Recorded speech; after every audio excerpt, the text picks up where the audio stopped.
Hello everyone, it's Nina. I am so glad you've joined me today for a new tutorial. We are going to be creating a slimline Christmas card, but today is extra special because I'm using an exclusive die from Tim Holtz that is available only at Simon Says Stamp while supplies last. So you might be wondering how you can get this die. Well, the cool part is that all you need to do is make a purchase over at Simon Says Stamp and buy any Tim Holtz brand of products, and you will get this automatically added to your order. No code required, and of course a gorgeous die. I love it. And even if I didn't have this die already, that would be all the incentive I need to go ahead and purchase a Tim Holtz product, because of course I love Tim Holtz products too.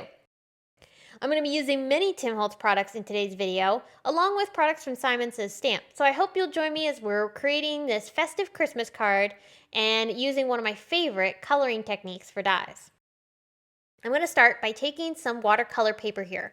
We're going to create a background, and this is what we're going to die cut from, and it makes coloring super easy, especially when you have a die like this. I've chosen the new Crackling Campfire, the Fired Brick, and Festive Berries Distress inks. I'll spritz them with water because I want to create an ink smushed background.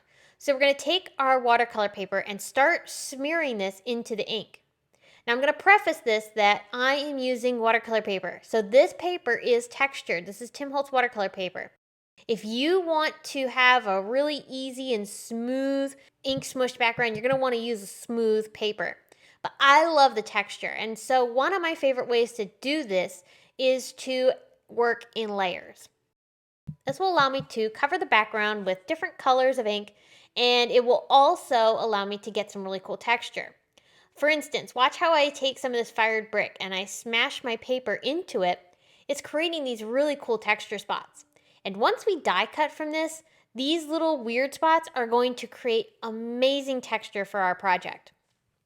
So I dry in between every layer before I move on to a second layer, third layer, and then I continue until I have all the layers that I want on my project.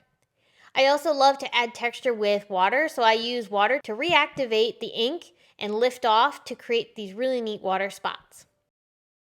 At this point, we're ready to start die cutting. So I've pulled out all the dies in the Feathered Cardinal die set, and I'm going to tape them down with purple tape so that they don't slide as I run them through my die cut machine. I wanted to add a little bit of darker areas to the base layer of the Feathered Cardinal. And one of the cool things about Distress inks is that they're translucent. So which means as you start adding additional layers like this ground espresso that I'm ink blending onto the bird, this is basically just darkening the color that's underneath. Yes, it's going to have a tint of brown to it, but it really does still translate as red. And that's what's really cool about Distress inks and one of my favorite properties about them. Even though I love using oxides, this you cannot do with oxides. Oxides are going to have a completely different look if you do this technique. Alright, so next we're going to go ahead and start gluing this together. I use liquid glue to glue the base and the second layer together, and then I put foam tape on the wing to give it a little bit of pop. And one of the other cool parts about this technique is that you still have extra area in this background that hasn't been used. And so I just took some more of that ground espresso and covered up some of the red. It's going to translate slightly reddish brown, and that's going to create the perfect dark spot for the bird's face. And I really love how I can really take advantage of all areas of these backgrounds to create the pieces that I need for my project. I'm going to do the same thing, but this time with bluish green colors.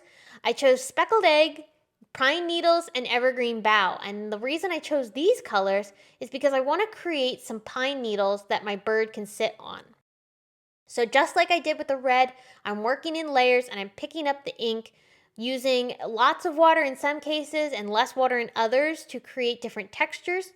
I even used a paintbrush to add splatter effects to the background. So you can literally play around and do anything you want with these backgrounds.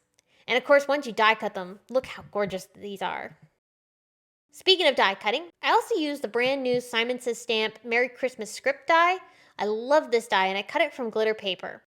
On a slimline card base, I'm going to start adding some depth. This is the Simon Says Stamp Snowflake Stencil. And I'm going to blend on a very faint application of snowflakes to create basically just some texture. This is in the background, so we don't want it to be too intense. I'm going to glue my cardinal and pine needles on top of that card base, and I'm using liquid glue to glue down the needles, and then the bird is simply attached down with some foam tape just for some dimension. You'll also notice that some of these pine needles are hanging off the edge. I'm going to square them up and just trim them off with my Tim Holtz shears. That helps make sure that they have a nice edge and the card will stand up beautifully. I die cut that Merry Christmas script twice from some cream cardstock to match the card base, and that's what I'm going to glue the glitter piece on top of.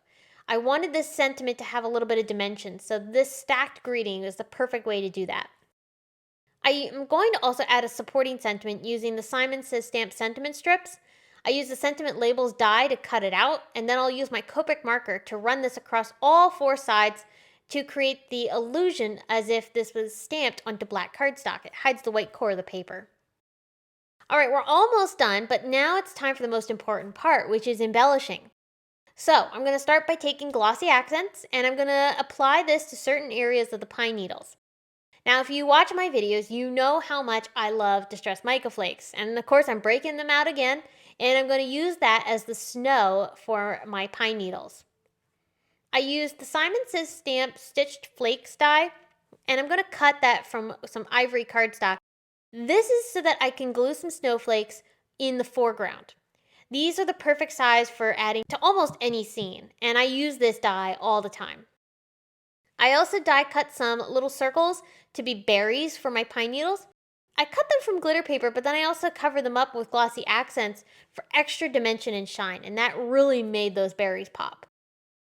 So my Christmas card featuring the feathered cardinal die from Tim Holtz, exclusively at Simon Says Stamp, is complete.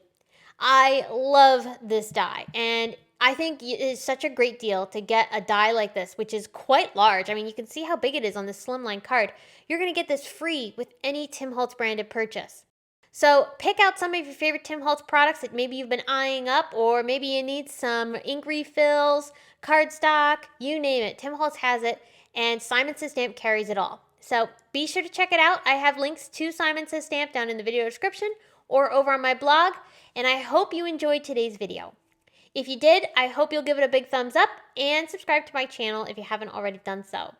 If you are a subscriber, I want to say thank you for continuing to support me and watch my videos. I appreciate it very, very much. I'll be back soon with more to share, but until next time, I hope you have a very happy day. Bye!